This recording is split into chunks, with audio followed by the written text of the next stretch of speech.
My name is Gideon Castellanos. I'm a veterinarian who survived the first 7 days of the zombie outbreak trapped inside Atlanta Memorial Hospital. While the world collapsed around me, my animal medical knowledge became the difference between life and death. The infected turned my colleagues into monsters, and I had to choose between hiding or fighting back using everything I knew about rabid animals to stay alive. Before we start the video, let us know what country you are tuning in from in the comment section below. Perhaps we will make a story there. Let's begin. My name is Gideon Castellanos, and what I'm about to tell you might save your life if you ever find yourself in a similar situation. I'm a large animal veterinarian, which means I spend most of my time treating cattle, horses, and other livestock across rural Texas and New Mexico. My grandfather taught me everything I know about handling animals, using traditional Mexican techniques passed down through generations. He always said that understanding animal behavior was the key to survival, whether you're dealing with a spooked horse or a rabid coyote. I never imagined those lessons would become the difference between life and death during the zombie outbreak. On October 15th, 2024, I was making what should have been a routine supply delivery to Atlanta Memorial Hospital. This wasn't unusual for me. Large animal vets often coordinate with human hospitals because many of our medications and surgical techniques overlap. The zoo animals in Atlanta sometimes needed emergency care, and I had built a reputation for handling difficult cases that other vets wouldn't touch. That morning I loaded my truck with everything from ketamine and xylazine to surgical sutures and antibiotics. I remember thinking I was bringing way more supplies than necessary, but something told me to pack extra. Looking back, that instinct probably saved my life. The drive from my ranch outside Amarillo to Atlanta took me most of the previous day. I stayed in a cheap motel near the airport and woke up early to beat the morning traffic. Atlanta was nothing like the wide open spaces I was used to. The city felt cramped and artificial, with concrete everywhere and hardly any room to breathe. I preferred the honest work of ranch life, where problems were straightforward and animals didn't lie to you about their intentions. People, on the other hand, were much harder to read. I arrived at Atlanta Memorial around 8 in the morning. The hospital was a massive complex, much larger than the small rural clinics I usually worked with.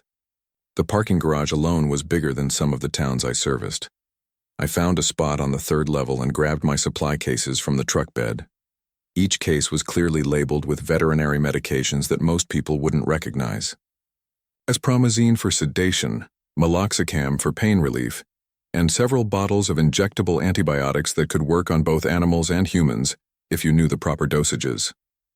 The hospital lobby was bustling with the usual morning activity. Doctors and nurses hurried past in their scrubs. Visitors clutched coffee cups and flowers, and the smell of disinfectant mixed with cafeteria food filled the air. I checked in at the information desk and explained I was there to meet Dr. Sarah Chen from the Veterinary Consultation Department. The receptionist looked confused and made several phone calls before telling me that Dr. Chen was running late and would meet me in the 3rd floor conference room. I found the conference room easily enough and settled in to wait.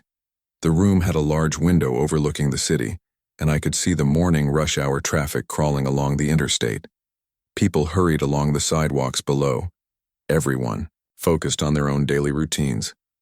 Nobody had any idea what was about to happen. I opened one of my supply cases and double-checked the inventory. Everything was there, including some experimental veterinary tranquilizers I had been asked to bring for a research consultation. At the time, I wondered why they needed such powerful sedatives for zoo animals, but I figured it wasn't my place to ask too many questions. Dr. Chen was supposed to meet me at 9 o'clock, but 9 came and went with no sign of her. I called the number she had given me, but it went straight to voicemail. The receptionist made more calls and seemed increasingly frustrated. She kept apologizing and saying that Dr. Chen was usually very punctual.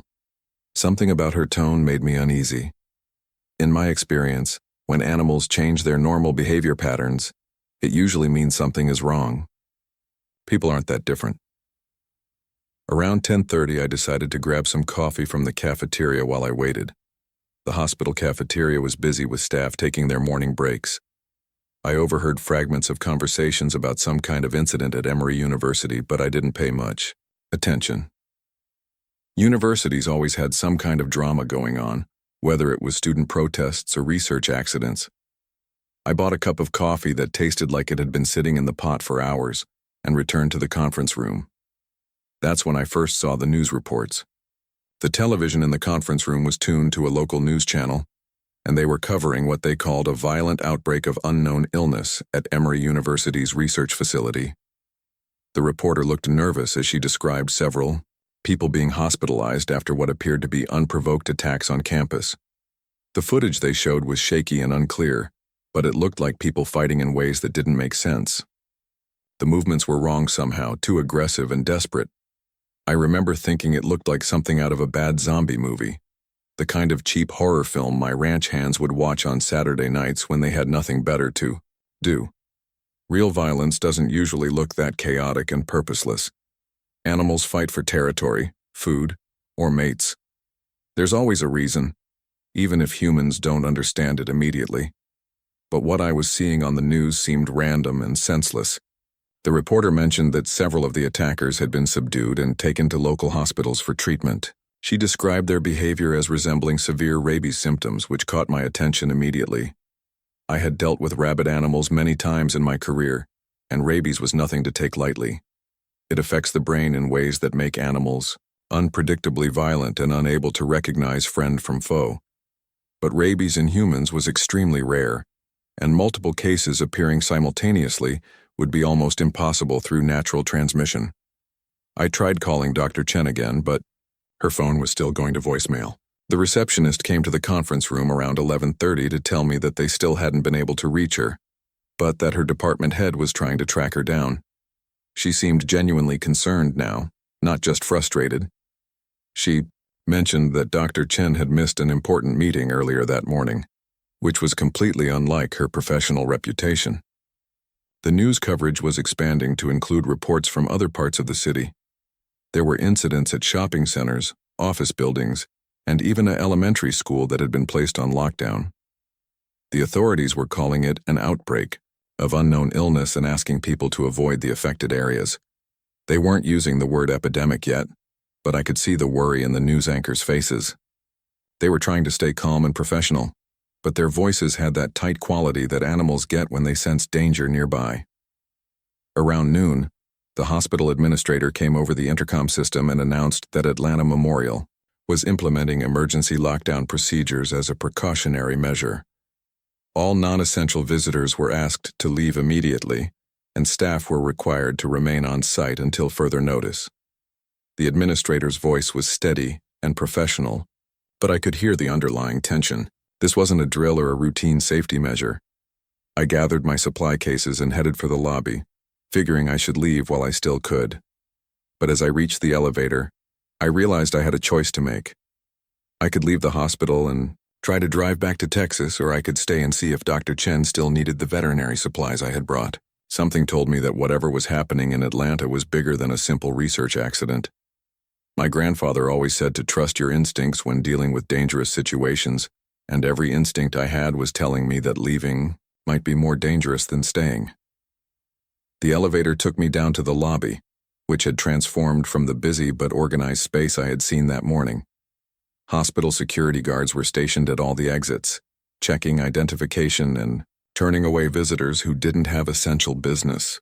The atmosphere was tense, with staff members speaking in hushed, urgent tones.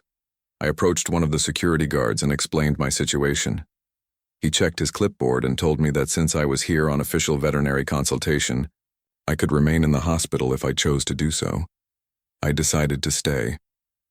Looking back, that decision probably saved my life, even though it put me in immediate danger. I returned to the third-floor conference room and watched through the window as the situation outside deteriorated rapidly. The traffic that had been moving slowly that morning was now completely stopped. I could see people abandoning their cars and running along the streets. Some were carrying suitcases or bags, clearly trying to evacuate the city. Others seemed to be running toward something rather than away from it, which struck me as odd behavior for people fleeing danger.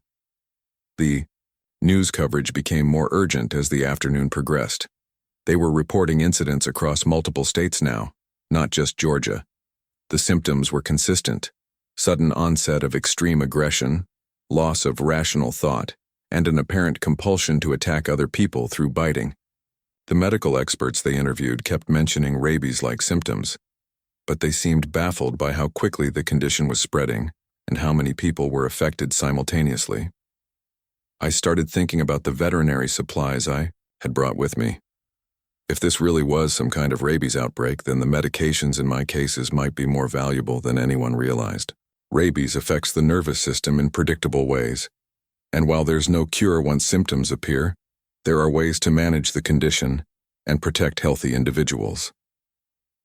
The tranquilizers and sedatives I carried were designed for large, dangerous animals, which meant they might be effective against humans displaying similar aggressive behavior. Around 2 o'clock in the afternoon, I made a decision that would define the next 7 days of my life. Instead of continuing to wait in the conference room, I moved my supplies to a smaller storage room down the hall that the hospital staff used for medical equipment. The room had a solid door with a lock, and it was far enough from the main corridors to avoid attracting attention. I told myself I was just being cautious, but deep down I was preparing for something much worse than a temporary emergency. The storage room had everything I needed to set up a temporary base of operations. There was running water from a small sink, electrical outlets for charging my phone, and enough space to organize my veterinary supplies in a logical manner. I arranged the medications by type and dosage, keeping the most important ones within easy reach. The ketamine and xylazine could be used for emergency sedation. The antibiotics might prevent secondary infections. The surgical supplies could treat injuries if necessary. As I organized my supplies, I could hear increasing activity in the hospital corridors outside. Staff members were moving quickly between rooms, and there seemed to be more security announcements over the intercom system. The tone was becoming more urgent, though they were still trying to maintain a sense of calm and control.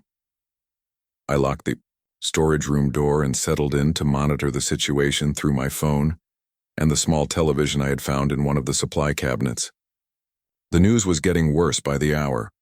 What had started as isolated incidents in Atlanta was now being reported in major cities across the country. The authorities were struggling to explain how the condition was spreading so rapidly, and their recommended precautions were becoming more severe.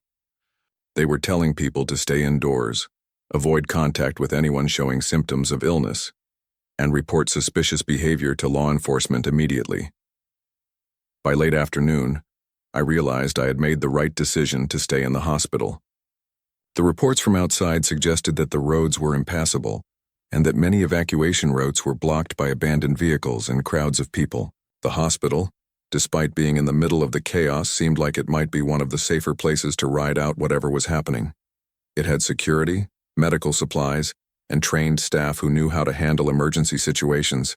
But, as the sun started to set over Atlanta, I watched from my small window as the city began to burn. Smoke was rising from multiple locations across the skyline, and I could see the orange glow of fires reflecting off the downtown buildings. The normal sounds of city life, the traffic and construction and everyday human activity, were being replaced by something else. Something that sounded like screaming, but too distant and distorted to be sure. I tried calling my ranch back in Texas to let them know I was safe, but the call wouldn't go through. The cellular networks were either overloaded or damaged. I sent a few text messages hoping they would get through eventually, but I wasn't optimistic. Whatever was happening in Atlanta was clearly affecting the entire communication infrastructure. As darkness fell, the hospital itself began to change. The normal evening routine was disrupted by emergency protocols and constant announcements over the intercom system. I could hear ambulances arriving frequently, bringing in what I assumed were victims of whatever was happening outside. The sound of the emergency room activity was filtering up to the 3rd floor, and it was unlike anything I had heard before. There was an urgency and desperation that suggested the medical staff was dealing with something completely outside their normal experience. I decided to venture out of my storage room to see what was happening in other parts of the hospital. The corridors were busier than usual, with medical staff moving quickly between rooms and security guards stationed at regular intervals. I made my way toward the elevator, planning to get a better view of the situation from a different floor. But as I waited for the elevator to arrive, I noticed something on the floor near the elevator doors that made my blood run cold. It was an identification badge, the kind that all hospital staff wore clipped to their scrubs or lab coats. The badge belonged to Dr. Sarah Chen, the veterinarian I was supposed to meet that morning. But the badge wasn't just dropped or lost. It was covered in what looked like blood, and the plastic was cracked as if it had been stepped on or thrown violently against the wall. I picked up the badge and examined it more closely. The blood was still wet, which meant whatever had happened to Dr. Chen had occurred recently. The sight of her badge, damaged and bloody, confirmed my worst fears about why she had never shown up for our meeting. Something had happened to her, something violent and terrible. And if it could happen to a doctor inside the hospital, then nowhere was truly safe. I returned to my storage room quickly, my mind racing with the implications of what I had discovered. Dr. Chen's fate suggested that whatever was happening outside had already made its way inside the hospital. The medical staff might be dealing with more than just victims brought in from the street. They might be dealing with the spread of whatever condition was causing people to become violent and dangerous. I locked the door of my storage room and began to seriously consider what I would need to do to survive the next few days. The veterinary supplies I had brought were no longer just medical consultation materials. They were potentially life-saving resources in a situation that was rapidly spiraling beyond anyone's control. I checked the locks on my supply cases and made sure I had easy access to the most important medications. The sounds from the hospital corridors were becoming more disturbing as the evening progressed. There were shouts and running footsteps, and occasionally what sounded like furniture being overturned or doors slamming violently. The normal rhythm of hospital life was being replaced by something chaotic and frightening. I could hear voices, raised in panic and confusion, and the steady beeping of medical equipment was being drowned out by alarms and emergency notifications. As I prepared to spend what I hoped would be just one night in the storage room, I realized that my entire understanding of the world had changed in less than 12 hours. That morning, I had been a rural veterinarian making a routine supply delivery to a big city hospital. Now I was potentially trapped in the middle of what appeared to be some kind of epidemic or outbreak that was turning ordinary people into violent, dangerous attackers. The irony wasn't lost on me that my expertise in handling dangerous animals might be exactly what I needed to survive in a world where humans were becoming the most dangerous animals of all. My grandfather's lessons about reading animal behavior, staying calm under pressure, and using the right tools for the right situation were about to be tested in ways he never could have imagined. I settled in for what I knew would be a long night, listening to the sounds of the hospital around me and trying to prepare for whatever would come with the dawn of the next day. The night in that storage room was the longest of my life. I tried to sleep, but every sound in the hospital corridors kept me alert and tense. Around midnight, the character of those sounds began to change in ways that made my veterinary training kick into high gear. I had heard similar noises before, but only from animals in extreme distress or displaying symptoms of neurological disorders. The difference was that these sounds were coming from humans, and that realization sent chills down my spine. I could hear what sounded like people moving through the hallways, but their footsteps were irregular and shuffling. There was no conversation, no normal human interaction that you would expect from hospital staff working the night shift. Instead, there were occasional moans and what I can only describe as guttural sounds that reminded me of cattle with severe respiratory infections. The comparison bothered me because sick cattle make those sounds when they're dying, and the parallel was too disturbing to ignore. Around 2 a.m, I heard the first ambulance arrive with what would become a steady stream of victims. The emergency room was directly below my location on the 3rd floor, and the sounds of activity were filtering up through the building's ventilation system. What I heard wasn't the controlled urgency of normal emergency medicine. It was chaos, with medical staff shouting instructions that didn't follow standard protocols and patients who weren't responding to treatment in expected ways. I pressed my ear to the floor and could make out fragments of conversation from the emergency room staff. They were describing bite wounds that were unlike anything in their medical training. The injuries were severe and seemed to be infected almost immediately, showing signs of rapid tissue death that normally took days to develop. More disturbing was their discussion of patient behavior that defied medical explanation. They were using terms like aggressive, unresponsive to pain medication, and displaying symptoms similar to advanced rabies. That last detail caught my attention immediately. In my years of veterinary practice, I had encountered rabies in various animals, from bats and raccoons to domestic dogs and cats. The progression of rabies symptoms follows a predictable pattern, starting with behavioral changes and progressing to paralysis and death. But rabies in humans was extremely rare, and the timeline for symptom development was much longer than what the emergency room staff was describing. These patients were showing advanced symptoms within hours of being admitted. I decided to risk leaving my storage room to gather more information. I unlocked the door quietly and stepped into the corridor, which was dimly lit by emergency lighting.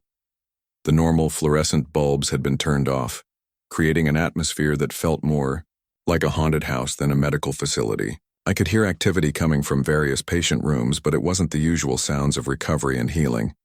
Instead, there were restraints being applied, security guards being called, and medical staff discussing sedation protocols for increasingly agitated patients.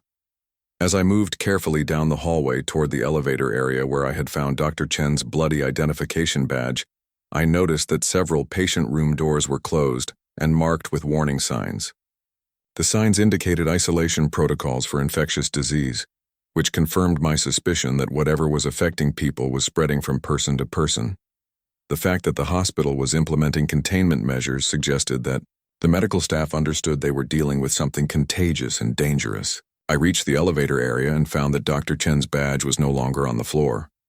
Someone had either cleaned it up or taken it for investigation, but there were other signs of disturbance that hadn't been there earlier. The elevator doors showed scratches and dents as if someone had been clawing at them or hitting them with considerable force. The metal was actually deformed in places, which would require strength beyond what most people could generate under normal circumstances.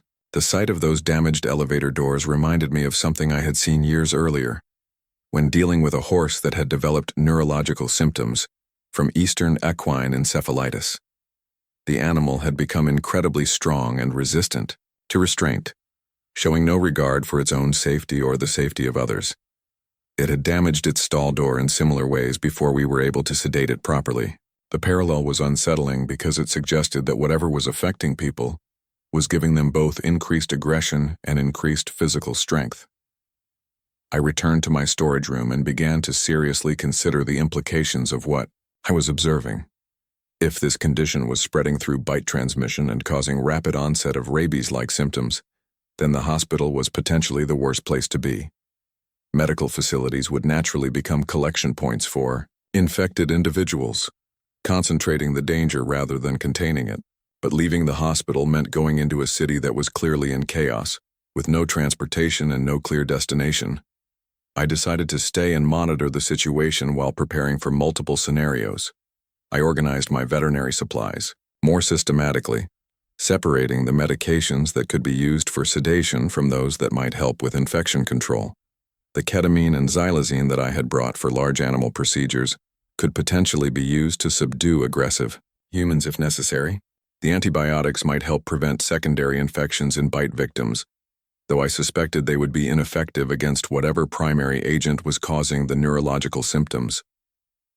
As dawn approached, the activity level in the hospital increased dramatically. I could hear medical staff moving quickly through the corridors, and there seemed to be some kind of emergency meeting taking place in the administrative offices. The tone of the conversations I could overhear was becoming increasingly desperate. They were discussing patient overflow, insufficient sedatives, and the need for additional security personnel. Someone mentioned that several staff members had called in sick or simply hadn't reported for their shifts, leaving the hospital understaffed during a critical emergency. Around 6 in the morning, I heard the first indication that the situation was spreading within the hospital itself. There was a commotion in one of the patient wards that involved security guards and what sounded like physical restraint of someone who was fighting back violently. The struggle went on for several minutes, with multiple people shouting instructions and calling for additional help. When it finally ended, the silence that followed was more disturbing than the noise had been. I realized I needed to see what was happening firsthand, despite the obvious risks.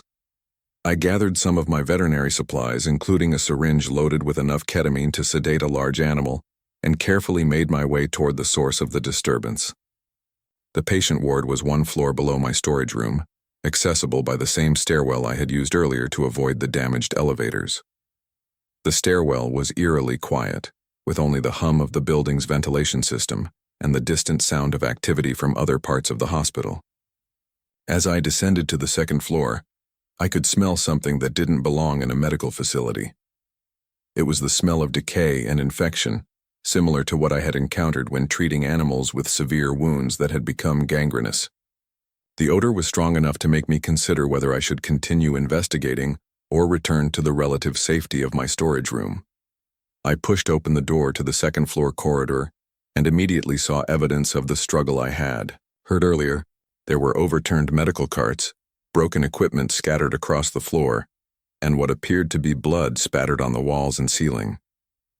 The pattern of the blood spatter suggested extreme violence, the kind that results from arterial bleeding or severe tissue damage. I had seen similar patterns when dealing with large animals that had injured themselves or others, but seeing it in a human medical facility was deeply disturbing.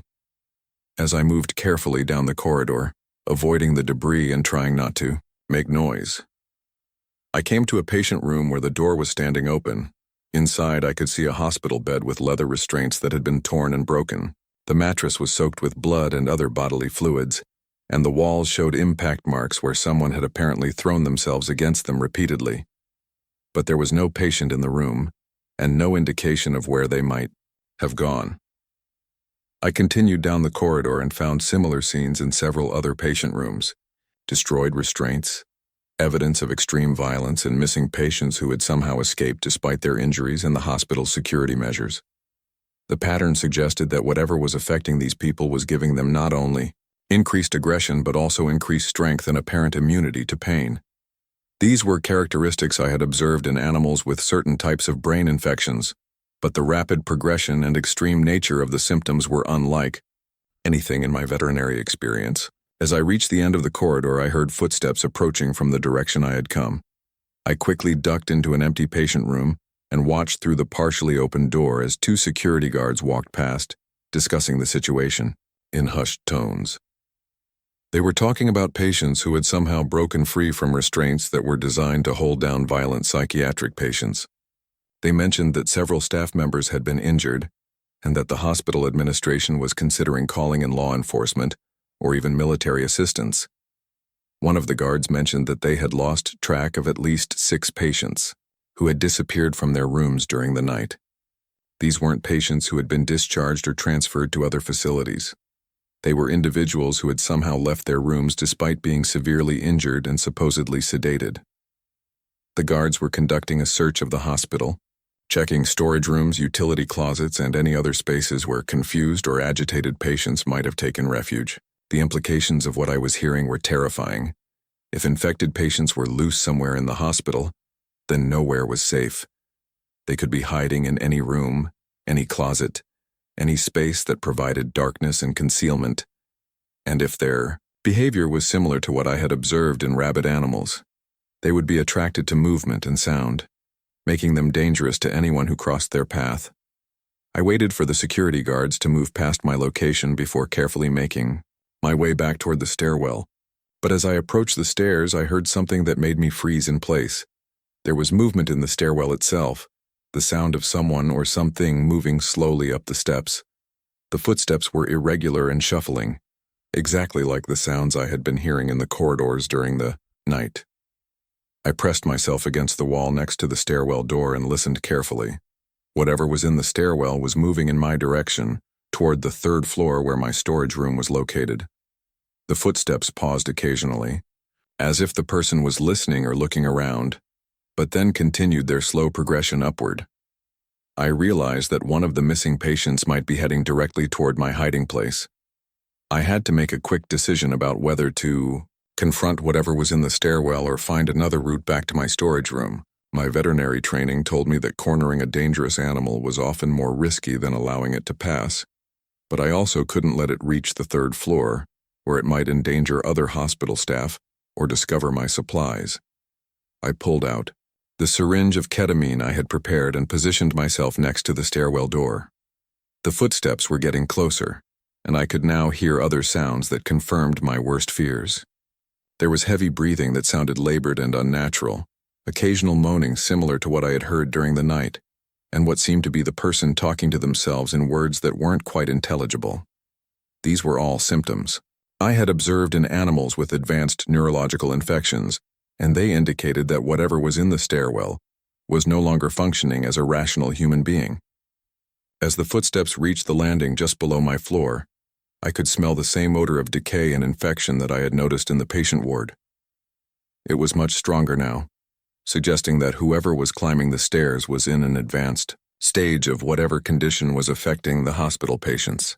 I gripped the syringe tighter and prepared for what might be my first direct encounter with one of the infected individuals.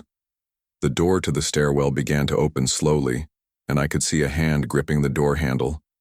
The hand was pale and discolored, with what appeared to be bite marks or other injuries that were already showing signs of severe infection. The fingernails were broken and bloody, probably from clawing at restraints or walls. As more of the person became visible, I realized I was looking at someone who had been completely transformed by whatever condition was spreading through the hospital. The person who entered the corridor was wearing torn hospital scrubs that were soaked with blood and other fluids. Their movements were unsteady but purposeful, as if they were searching for something specific. Their eyes were unfocused and showed no sign of recognition or awareness of their surroundings. Most disturbing was their mouth, which was partially open and showed teeth that were stained with blood. This was clearly someone who had progressed to the biting stage of whatever infection they had contracted. I knew I had to act quickly before they noticed me or moved toward other parts of the hospital where they could encounter staff or other patients. I stepped out from my hiding place and approached from behind, hoping to inject the ketamine before they could react. But as I got closer, they turned toward me with reflexes that were much faster than their shambling gait had suggested. Their eyes focused on me with an intensity that was purely predatory, and they opened their mouth in what I can only describe as a snarl. The infected person lunged toward me with strength and speed that seemed impossible given their apparent injuries. I managed to dodge their initial attack and drive the syringe into their shoulder, depressing the plunger to deliver the full dose of ketamine. But instead of collapsing or becoming sedated as I expected, they continued to fight with even greater intensity. The ketamine dose that should have dropped a large horse was having minimal effect on their aggressive behavior. I had to use techniques I had learned for handling dangerous livestock to avoid being bitten or seriously injured. I managed to pin them against the wall using leverage and body positioning rather than trying to match their unnatural strength. The ketamine finally began to take effect after what seemed like an eternity, and their movements became slower and less coordinated. Eventually, they collapsed to the floor, but they were still conscious and still attempting to reach me with their hands and teeth. The encounter confirmed my worst fears about the nature of the infection spreading through the hospital. These weren't sick people who needed medical treatment. They were individuals whose brains had been damaged in ways that eliminated their humanity while enhancing their physical capabilities and aggressive instincts. The rapid progression from bite wound to complete behavioral transformation suggested a pathogen that was unlike anything in current medical understanding. I dragged the unconscious infected person into an empty patient room and secured the door as best I could. The ketamine would keep them sedated for several hours, but I knew the effect would eventually wear off. I needed to get back to my storage room and reassess my situation based on what I had learned. The hospital wasn't just treating victims of an outbreak. It had become a breeding ground for whatever was causing people to transform into these dangerous, aggressive beings. As I made my way back to the third floor, I could hear increasing activity throughout the hospital. There were more emergency announcements over the intercom system, more security guards patrolling the corridors, and more evidence that the situation was spiraling beyond the staff's ability to control it. The sounds of struggle and violence were becoming more frequent, suggesting that other infected patients were breaking free from containment and encountering hospital personnel. I reached my storage room and immediately began preparing for a much longer siege than I had originally anticipated.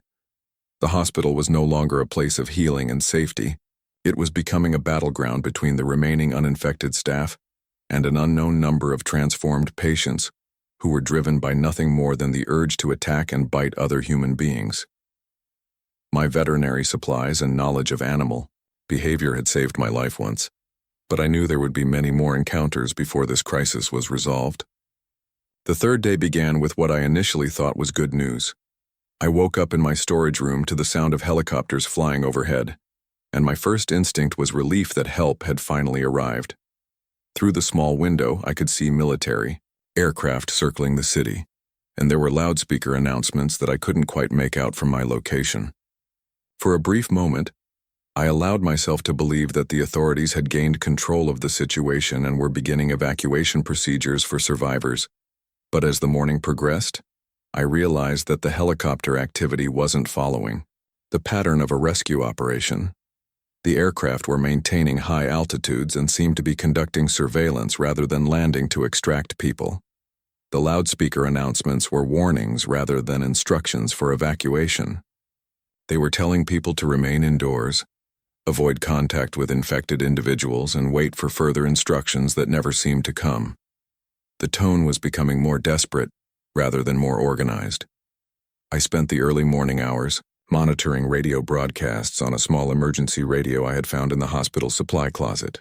The news was worse than anything I had imagined during those first 2 days in the hospital. What had started as localized outbreaks in major cities was now being reported across the entire country. The infection was spreading faster than any known disease, and the symptoms were consistent everywhere. People were being bitten, transforming within hours, and then attacking others in an endless cycle of violence and contagion. The radio reports described scenes that matched what I was witnessing in the hospital. Infected individuals displaying superhuman strength, apparent immunity to pain, and single-minded focus on biting other people. Medical facilities were being overwhelmed not just by the number of victims, but by the fact that victims were becoming part of the problem rather than being cured or contained. Hospitals across the country were reporting similar incidents of patients breaking free from restraints and attacking staff members. What made the situation even more disturbing was the complete failure of traditional medical interventions. Sedatives that should have rendered patients unconscious were having minimal effect. Pain medications weren't reducing the apparent agitation of infected individuals. Even physical restraints designed for the most violent psychiatric patients were being broken or torn apart. It was as if the infection was enhancing human physical capabilities while completely destroying rational thought and self-preservation instincts. From my window on the third floor, I could see that Atlanta was transforming into something unrecognizable. The normal patterns of city life had completely disappeared. There was no traffic moving on the streets, no people walking on the sidewalks, and no signs of organized activity anywhere in the urban landscape. Instead, I could see smoke rising from multiple locations across the city, suggesting that fires were burning unchecked without fire department response. Buildings that should have been busy with daily commercial activity stood empty and dark. The most disturbing sight was the groups of people I could see moving through the streets below. At first glance, they might have looked like crowds of evacuees fleeing the city. But their movement patterns were all wrong. They moved together but without coordination, like a herd of animals following basic instincts rather than rational planning. They seemed to be attracted to areas where there was noise or activity, converging on locations where normal people might be hiding or trying to escape. I realized that I was witnessing the complete breakdown of human civilization in real time. The infection wasn't just affecting individuals. It was destroying the social structures and institutions that held society together. Police departments, fire departments, hospitals, and government agencies were all failing simultaneously as their personnel either became infected or fled in terror. The helicopters overhead weren't coming to rescue people like me. They were probably conducting damage assessment and trying to figure out how to contain a disaster that had already spread beyond any possibility of control. The situation inside the hospital was deteriorating just as rapidly as the situation outside. During the third day, I witnessed the final collapse of organized medical response to the crisis. The hospital staff who had been trying to treat infected patients were either becoming infected themselves or abandoning their posts when they realized the futility of their efforts. The sounds of medical equipment and emergency procedures that had provided a background soundtrack for the first 2 days were being replaced by the sounds of chaos and abandonment. I ventured out of my storage room several times during the day to assess the situation in other parts of the hospital. Each expedition revealed more evidence that the facility was being overrun by infected patients who had broken free from containment. The patient wards that had been secured with locked doors and restraints were now showing signs of forced entry and violent struggle. Medical equipment was scattered and destroyed. Computer terminals were smashed, and medical records were scattered across floors that were increasingly stained with blood and other bodily fluids. The most telling sign of the hospital's collapse was the absence of staff in areas that should have been bustling with activity. The nurses' stations were abandoned, with personal belongings left behind as if people had fled suddenly without time to gather their possessions. The emergency room, which had been the center of frantic activity during the first 2 days, was now eerily quiet. When I finally worked up the courage to investigate, I found that it had been completely destroyed by some kind of violent struggle. The emergency room looked like a battlefield rather than a medical facility. Hospital beds were overturned and broken. Medical equipment was smashed beyond recognition. The walls and ceiling were covered with blood spatter patterns that indicated extreme violence had occurred throughout the space. Most disturbing was the absence of bodies, which suggested that either the victims had been consumed or they had transformed and joined the infected population that was now loose somewhere in the hospital. I began to understand that my situation was far more dangerous than I had initially realized. The hospital wasn't just treating infected patients. It had become a concentration point for the infection, with dozens or possibly hundreds of transformed individuals now roaming the corridors and rooms. My storage room on the 3rd floor might be secure for the moment, but it was surrounded by hostile territory filled with beings that were actively hunting for uninfected humans to attack and bite. The radio broadcasts were becoming increasingly fragmented and desperate as the day progressed. Many stations had gone off the air completely. The ones that were still broadcasting were reporting the complete collapse of emergency services in major cities across the country. Military units that had been deployed to contain the outbreak were reporting massive casualties and requesting immediate evacuation. Government officials were no longer making public statements about controlling the situation. Instead, they were issuing warnings about avoiding populated areas and finding secure shelter until further notice. One broadcast that particularly caught my attention was from a veterinary researcher at the Centers for Disease Control, who was comparing the outbreak to rabies epidemics in animal populations. She pointed out that the rapid transmission, behavioral changes, and apparent enhancement of physical capabilities were all consistent with a modified form of rabies that had somehow adapted to spread much more efficiently in humans. Her analysis suggested that traditional medical approaches would be ineffective because the infection was targeting the central nervous system in ways that current medicine couldn't address. Her comments reinforced my growing belief that my veterinary background might be one of the few advantages available in this situation. I had dealt with rabid animals throughout my career, and I understood how the disease affected behavior and physiology. Rabid animals become unpredictable and dangerous, but they also follow certain patterns that can be anticipated and exploited. If the infected humans were following similar patterns, then my knowledge of animal behavior might help me survive encounters that would be fatal for people without that background. I spent considerable time during the 3rd day observing the infected individuals I could see moving through the hospital corridors. I developed a system for monitoring their activities without exposing myself to danger, using reflective surfaces and carefully positioned mirrors to watch their behavior from the safety of my storage room. What I observed confirmed many of my theories about the nature of their condition, while revealing new information that would prove crucial for survival. The infected individuals moved through the hospital in patterns that were reminiscent of pack hunting behavior in wild animals. They seemed to communicate through sounds and gestures that weren't quite human language, but that conveyed basic information about threats and opportunities. They were attracted to noise and movement, but they also showed evidence of memory and learning that allowed them to return to areas where they had previously encountered uninfected humans. Most importantly, I discovered that they were much more active during certain periods of the day and night. Like many animals, they seemed to follow circadian rhythms that made them more aggressive and mobile during evening hours and more sluggish during the middle of the day. This pattern suggested that there might be windows of opportunity for movement and scavenging that would be safer than others. During one of my observation periods, I witnessed an encounter between infected individuals and a group of hospital staff who were trying to evacuate through a service corridor. The infected individuals detected the presence of the uninfected humans from a considerable distance and began moving toward them in a coordinated manner that suggested some form of group hunting strategy.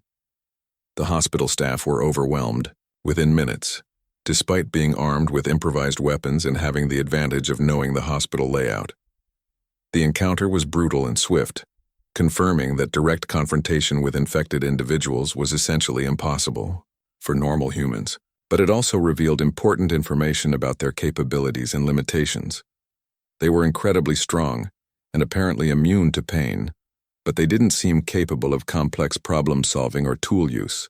They could break through doors and barriers using brute force, but they couldn't manipulate complex mechanisms or navigate obstacles that required planning and coordination. As the third day transitioned into night, I realized that I was witnessing the final stages of societal collapse in my immediate area. The hospital, which had been a symbol of human knowledge and compassion for healing, was now a hunting ground for beings that had retained human physical form while losing everything that made them human.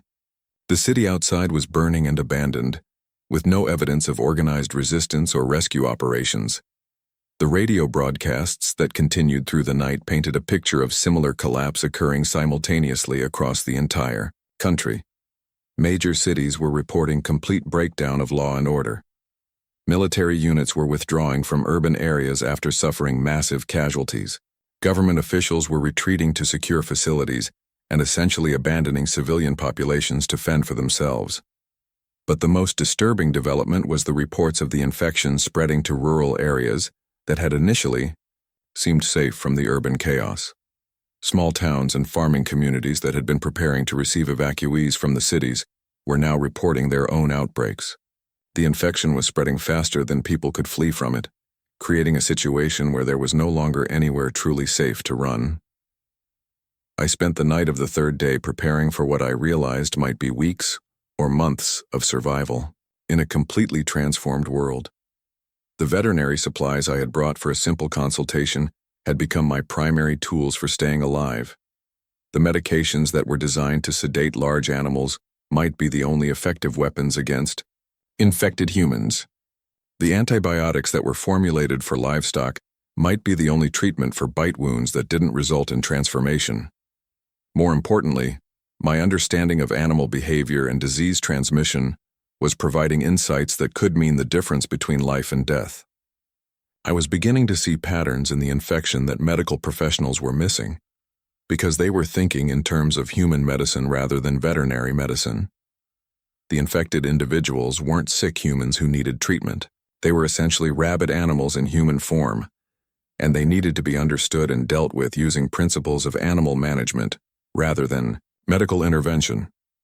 As the fourth day began, I could see from my window that the helicopter activity had changed again. Instead of surveillance flights, the aircraft were now dropping what appeared to be supplies or equipment in areas outside the city. The implication was that the authorities had given up on rescue operations within urban areas and were focusing on establishing safe zones in less populated regions. Anyone still trapped in cities like Atlanta was essentially on their own. The abandonment by official authorities was actually less disturbing to me than it might have been to other people. I had spent my entire career working in rural areas where self-reliance and practical problem-solving were essential skills. I was comfortable with the idea of surviving on my own resources and knowledge, rather than depending on outside help. In fact, the breakdown of complex social systems might actually work to my advantage, since it would eliminate many of the artificial constraints that had made my veterinary skills seem irrelevant to human survival. I began planning for the next phase of my survival strategy, which would involve leaving the hospital and finding a more sustainable location for long-term shelter. The hospital had served its purpose as a temporary refuge, but it was now too dangerous and too exposed to continue as a base of operations. I needed to find a place that offered better security, access to resources, and distance from the large concentrations of infected individuals that were gathering in urban areas.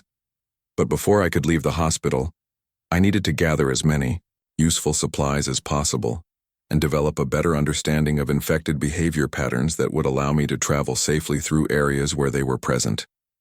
The next few days would be crucial for determining whether my veterinary background would be sufficient to keep me alive in a world where being human had become the most dangerous condition of all. I need to be honest with you about what happened. On the fourth day, because it changed everything about my understanding of survival in this new world. The voices I had been hearing through the hospital's ventilation system weren't my imagination, and they weren't infected individuals who had retained some ability to speak. There were other survivors in the hospital, and discovering them would teach me lessons that went far beyond anything I had learned from my veterinary practice. The voices became more distinct during the early morning hours of the fourth day. I could hear what sounded like whispered conversations coming through the air ducts that connected my storage room to other parts of the hospital. The words weren't clear enough to understand, but the rhythm and tone were unmistakably human communication, rather than the guttural sounds I had learned to associate with infected individuals. After 3 days of believing I was completely alone, in a building full of monsters, the possibility of finding other uninfected people was both thrilling and terrifying. I spent several hours trying to determine the source of the voices without exposing myself to danger. The hospital's ventilation system was complex, with ducts running throughout the building to provide air circulation to every room and corridor. By listening carefully at different points in my storage room, I was able to determine that the voices were coming from somewhere below my location, probably in the basement or sub-basement levels that I hadn't yet explored. The decision to investigate was one of the most difficult I had made since the outbreak began. My storage room had kept me safe for 3 days, and leaving it meant risking everything on the possibility that I might find other survivors. But the isolation was becoming as dangerous as the infected individuals roaming the hospital corridors. Human beings aren't designed to survive alone for extended periods, and I could feel my mental state beginning to deteriorate from the constant stress and solitude. I prepared for the expedition by gathering my most essential veterinary supplies and loading several syringes with different medications. The ketamine had proven effective for sedating infected individuals, though it required much higher doses than I had initially expected.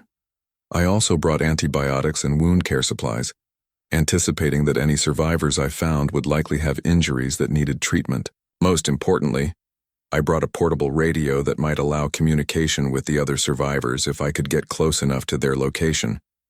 The journey to the basement required navigating through parts of the hospital that I had avoided during my previous explorations. The main corridors were too dangerous because of infected individuals, so I had to use service passages and maintenance areas that were rarely traveled even under normal circumstances.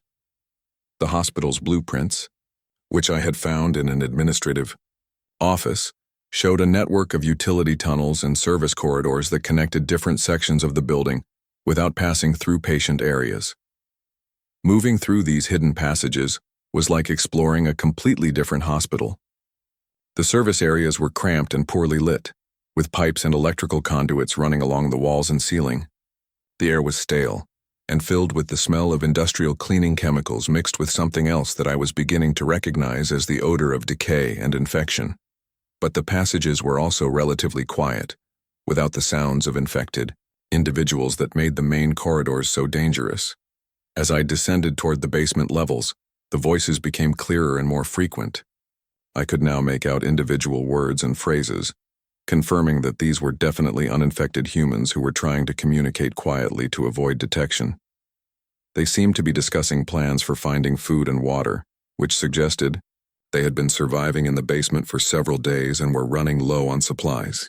The basement level of the hospital was a maze of storage rooms, mechanical equipment, and utility areas that most people never saw during normal operations. It was here that the hospital kept its backup generators, water treatment systems, and bulk supplies of everything from medical equipment to cafeteria food. For survivors, it represented a treasure trove of resources that could sustain a small group for weeks or even months if managed properly. I followed the sound of voices through the basement corridors until I reached a heavy metal door marked as an emergency shelter area. The voices were coming from behind this door, along with the faint glow of artificial light that suggested the survivors had found a way to maintain electrical power in their hiding place. I stood outside the door for several minutes, trying to decide how to announce my presence without startling people who were probably armed and extremely nervous about any unexpected contact. I decided to use the radio I had brought, tuning it to a frequency that would produce a distinctive signal pattern. I transmitted a series of short bursts that spelled out a simple message in Morse code, hoping that someone in the group would recognize it as intentional communication rather than random interference. After several repetitions, I heard the voices behind the door become more animated, and someone began responding with their own radio transmission. The conversation that followed was awkward and tense, with both sides trying to verify that the other was actually human rather than some kind of trap. The survivors behind the door had encountered infected individuals who retained enough cognitive function to mimic human speech, so they had developed protocols for confirming that potential new members of their group were actually uninfected. I had to answer detailed questions about current events, demonstrate knowledge of medical procedures, and even recite personal information that only an uninfected person would remember accurately. Eventually, they were satisfied that I was genuine, and the door opened to reveal a group of 5 hospital employees who had been hiding in the emergency shelter since the second day of the outbreak. The group included 2 nurses, a maintenance worker, a security guard, and a laboratory technician. They had survived by securing themselves in the shelter area, which was designed to provide protection during natural disasters or other emergencies that might affect the hospital's ability to function normally. The shelter was better equipped than my storage room, with backup power systems, water filtration equipment, and substantial food supplies that were intended to sustain emergency personnel for up to 2 weeks. But it was also more vulnerable, in some ways, because it was located in the basement where infected individuals might eventually find their way during their random wandering through the hospital. The group had been debating whether to stay in their secure location or attempt to escape from the hospital entirely. Meeting these other survivors was both a relief and a source of new concerns.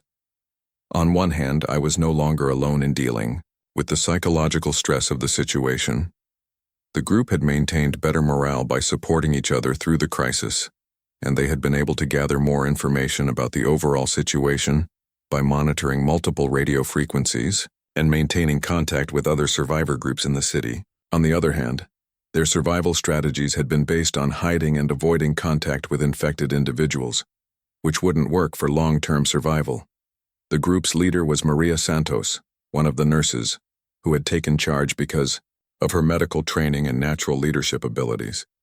She had been treating minor injuries and managing the group's food and water supplies with careful rationing that had allowed them to stretch their resources much further than should have been possible.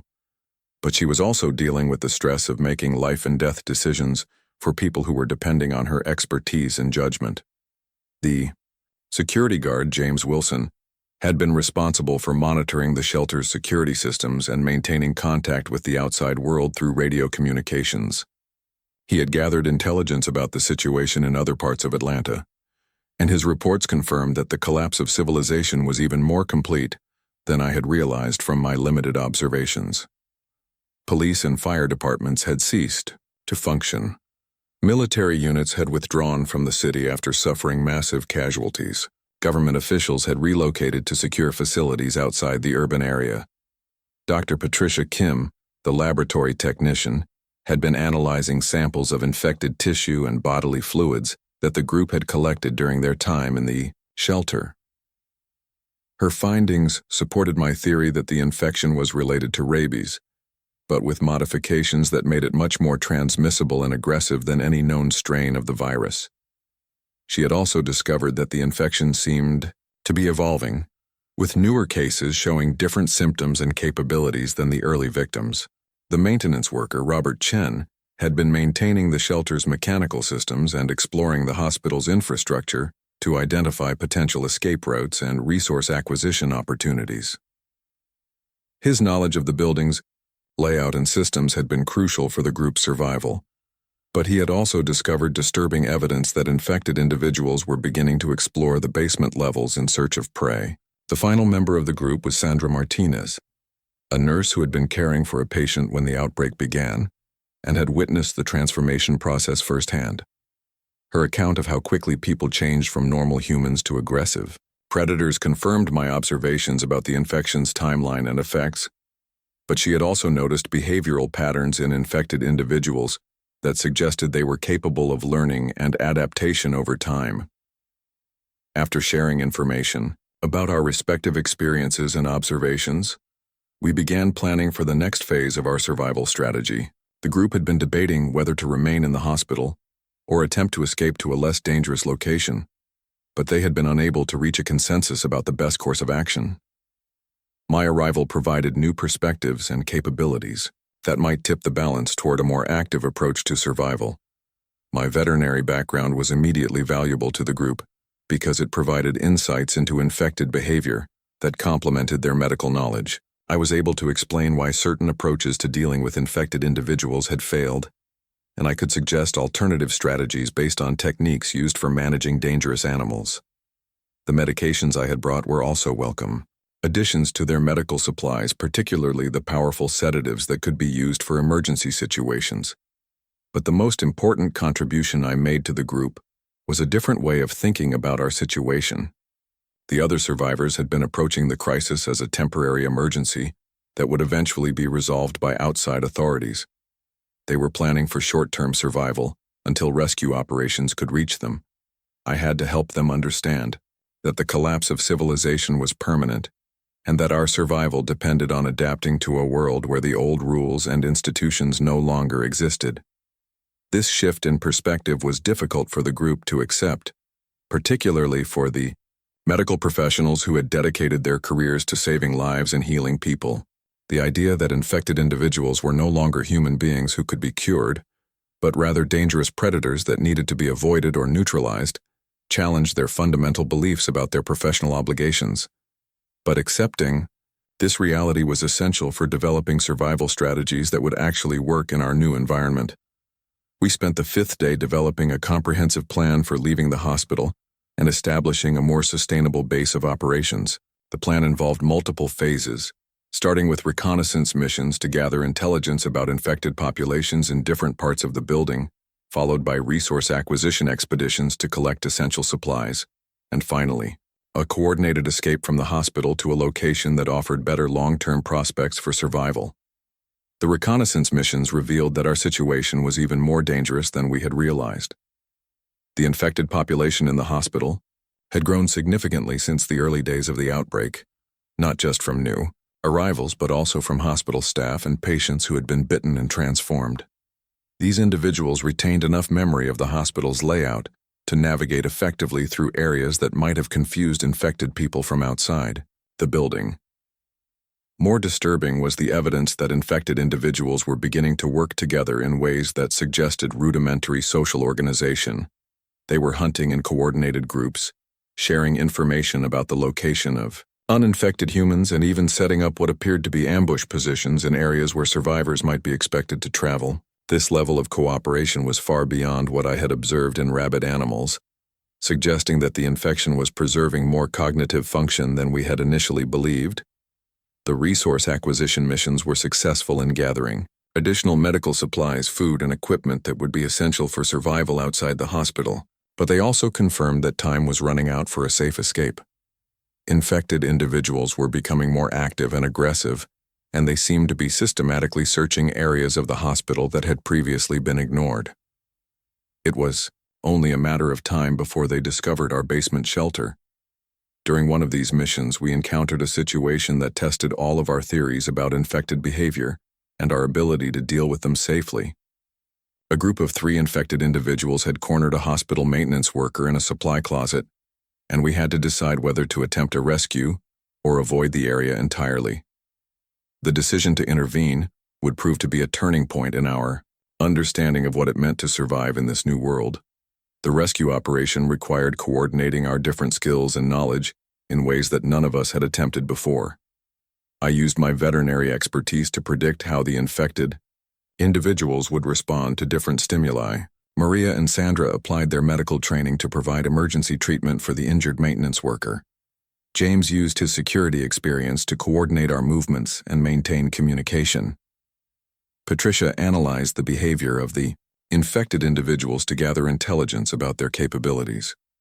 Robert provided technical support and backup planning in case our primary approach failed. The operation was successful, but it came at a cost that forced us to confront the reality of our situation. The maintenance worker we rescued had been bitten during the attack, and despite our best efforts to treat his injuries, he began showing signs of infection within hours.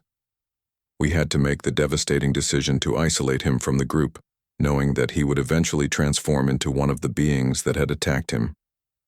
This experience taught us that every encounter with infected individuals carried the risk of losing members of our group, no matter how careful we were or how well we planned our actions. It also demonstrated that our emotional attachments to other people could become liabilities in situations where rational decision-making was essential for survival. The infected maintenance worker begged us not to abandon him, but keeping him with the group would have endangered everyone else. The 6th day was spent finalizing our escape plan and preparing for what we knew would be the most dangerous phase of our survival journey. We had identified a route that would take us from the hospital basement to a service tunnel that connected to the city's storm drain system. From there, we could travel underground to areas outside the city center, where infected populations might be less concentrated. But before we could execute our escape plan, we faced a crisis that threatened to destroy everything we had worked to achieve. The infected individuals in the hospital had somehow discovered our basement shelter, and they were beginning to probe the area around our hiding place. We could hear them moving through the corridors outside our door, and it was clear that they were actively searching for us rather than just wandering randomly through the building. The discovery forced us to accelerate our timeline and attempt an immediate escape rather than waiting for optimal conditions. We gathered our most essential supplies and prepared to fight our way through potentially dozens of infected individuals to reach the service tunnel that represented our only hope of getting out of the hospital alive. The success of this operation would determine whether my veterinary knowledge and the group's combined skills were sufficient to survive in a world where being human had become the ultimate disadvantage. The emergency sirens that began blaring throughout Atlanta on the morning of the 7th day weren't the rescue signals we had been hoping for. Maria recognized the pattern immediately from her military training before becoming a nurse. These were evacuation warnings, but not the kind that meant help was coming. They were the kind that meant the authorities were about to do something drastic to contain the outbreak, and anyone still in the city needed to get out immediately or face whatever extreme measures were being implemented. James managed to pick up a fragmentary military radio transmission that confirmed our worst fears. The broadcast mentioned something about a containment protocol and referenced coordinates that corresponded to a perimeter around Atlanta's metropolitan area. The terminology they were using suggested that military commanders had decided the infection couldn't be controlled through conventional means and were preparing to implement what they euphemistically called a sterilization solution. We all understood what that meant, even though nobody wanted to say it out loud. The realization that we might have hours rather than days before the city became completely uninhabitable added desperate urgency to our escape plans. But it also created an opportunity, because the infected individuals in the hospital seemed to be responding to the sirens and emergency broadcasts by becoming more agitated and mobile. Their increased activity might provide cover for our movement, since they would be focused on the sources of noise rather than systematically searching for hidden survivors. Patricia had been monitoring the behavior of infected individuals through the shelter's security cameras, and she reported that they were indeed reacting to the emergency signals in predictable ways. Like animals responding to alarm calls, they were gathering in groups and moving toward areas where the sounds were loudest. This created clear corridors through parts of the hospital that had been impassable just hours earlier. If we could time our escape to coincide with their movement patterns, we might be able to reach the service tunnels without major confrontations. Robert had spent the previous day mapping the most efficient route from our basement shelter to the storm drain access point that would allow us to travel underground away from the city center. The route required passing through 3 separate areas of the hospital, where infected individuals were known to be active, but his analysis of the building's layout suggested there were ways to avoid the largest concentrations if we moved quickly and quietly during specific time windows. Sandra had been treating the maintenance worker we had rescued, whose condition was deteriorating rapidly despite our best medical efforts.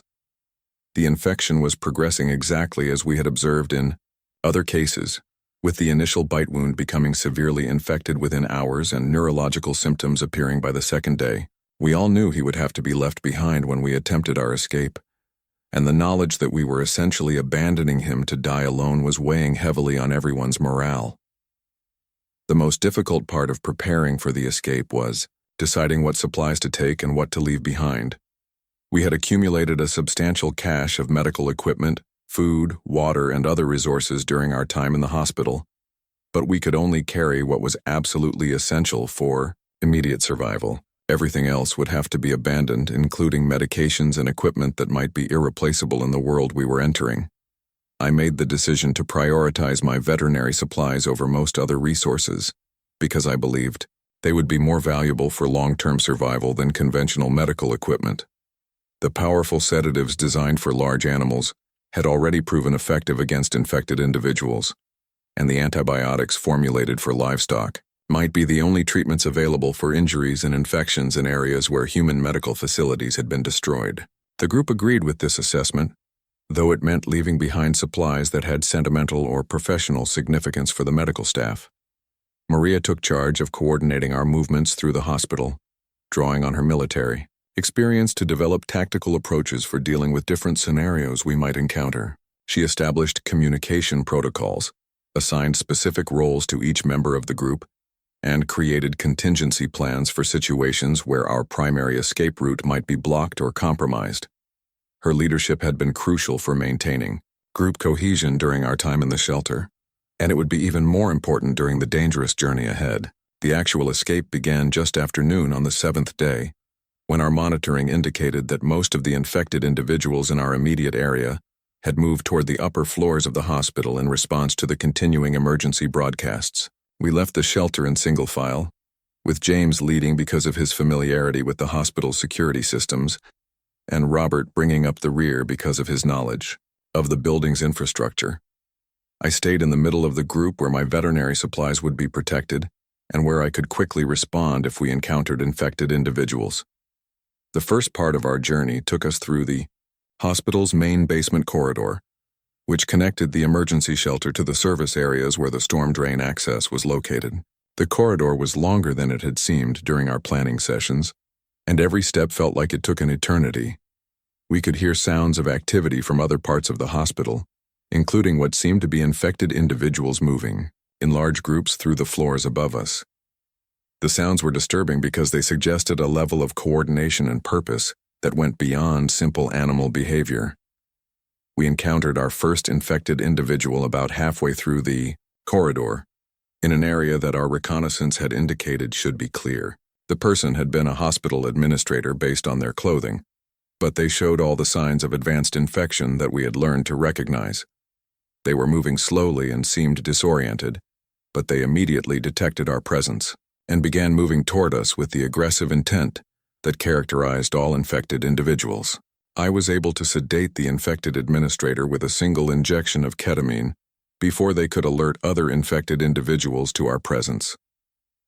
The sedative worked more quickly than I had expected, possibly because this particular person was smaller than the others I had encountered previously, but the incident reminded us that our intelligence about infected locations was incomplete, and that we needed to be prepared for unexpected encounters throughout our escape route. The service area that contained the storm drain access was more heavily damaged than we had anticipated from our previous reconnaissance. Infected individuals had been using the area as some kind of gathering place, and there was evidence of activities that suggested they were beginning to modify their environment in ways that served their purposes rather than simply destroying everything they encountered. They had moved equipment and furniture to create what looked like barriers or territorial markers, and there were signs that they had been bringing food sources to the area for consumption. The storm drain access itself was partially blocked by debris that had been either intentionally or accidentally placed there during the infected individual's modifications to the area. Robert was able to clear the obstruction, but the work required more time and noise than we had planned for. While he worked on opening our escape route, the rest of us maintained watch for infected individuals who might be attracted by the disturbance. The tension during those minutes was almost unbearable, knowing that discovery would likely mean death for the entire group. When we finally gained access to the storm drain system, we discovered that our underground travel wouldn't be as straightforward as we had hoped. The tunnels were partially flooded from recent rain, and there were signs that other people had been using the same route to escape from the city. Some of the evidence suggested that previous groups had been successful in reaching safer areas, but there were also indications that not everyone who had attempted this escape route had survived the journey. The storm drain tunnels were a completely different environment from the hospital corridors we had become accustomed to navigating. The air was humid and filled with odors that ranged from industrial chemicals to organic decay. The tunnels were narrow and cramped, requiring us to move in single file and making it impossible to see more than a few feet ahead at any given time. Most disturbing was the acoustic properties of the tunnels, which amplified and distorted sounds in ways that made it difficult to determine whether noises were coming from our own group or from potential threats in other parts of the system. We had been traveling through the tunnels for about 2 hours when we encountered evidence that infected individuals had also discovered this escape route. There were scratch marks on the tunnel walls that were consistent with the claw-like fingernails we had observed on infected hospital patients. There were also bloodstains and pieces of clothing that suggested violent encounters had occurred in the tunnels, though we couldn't determine whether the victims had been other survivors or infected individuals attacking each other. The discovery that infected individuals were using the same tunnels forced us to completely revise our assumptions about their capabilities and behavior. We had believed that their cognitive impairment would prevent them from engaging in complex problem-solving, activities like navigating underground tunnel systems. The evidence suggested that either we had underestimated their intelligence, or the infection was preserving more cognitive function than we had realized. Either possibility had serious implications for our long-term survival strategies. Patricia made an observation that added another layer of concern to our situation. She had been monitoring the progression of infection in the maintenance worker we had left behind, and she noted that newer cases seemed to be showing different symptoms than the early victims we had observed. The later infections appeared to result in individuals who retained more of their original cognitive abilities, while still displaying the aggressive and predatory behaviors that characterized the condition. This suggested that the infection might be evolving or adapting in ways that would make infected individuals more dangerous over time. As we continued through the tunnel system, we began encountering other survivor groups who were attempting similar escapes from different parts of the city. Most of these encounters were brief and tense, with both groups being suspicious of potential threats and reluctant to share information about their destinations or resources. But a few interactions provided valuable intelligence about conditions in other areas and confirmed that the infection had spread throughout the entire metropolitan region. One group we encountered included a veterinarian from a suburban animal clinic who had made observations similar to mine about the parallels between the infection and rabies in animal populations. His insights confirmed many of my theories about infected behavior and provided additional information about potential treatments and preventive measures. We shared information about medications and techniques that had proven effective, and his confirmation of my approaches gave me greater confidence in the value of my veterinary background for survival in this new world. Another encounter was with a family group that included 2 young children who had somehow avoided infection, despite being exposed to multiple infected individuals during their escape from their neighborhood. The children's immunity was puzzling and potentially significant because it suggested that the infection might not affect all humans equally. If some people had natural resistance to the condition, understanding the mechanism behind that resistance might eventually lead to treatments or vaccines for the broader population. The tunnel system eventually led us to an exit point in a suburban area about 10 miles from downtown Atlanta. The surface conditions we found there were both better and worse than what we had left behind in the hospital. The infected population was less concentrated, making it easier to avoid large groups of dangerous individuals. But the suburban environment also showed more evidence of the complete breakdown of social infrastructure, with abandoned vehicles blocking roads, houses, standing empty with signs of violent struggle, and no indication of organized human activity anywhere in the area. We established a temporary camp in an abandoned veterinary clinic that I identified as a potentially valuable resource for our group's continued survival. The clinic contained medications and equipment that complemented the supplies I had brought from the hospital, and its location in a less populated area made it easier to defend against infected individuals. Most importantly, the clinic's design and equipment were familiar to me, giving me advantages in terms of security and resource management that I wouldn't have in other types of facilities. During our first night in the suburban area, we were able to make contact with other survivor groups through radio communications that had been impossible in the urban environment.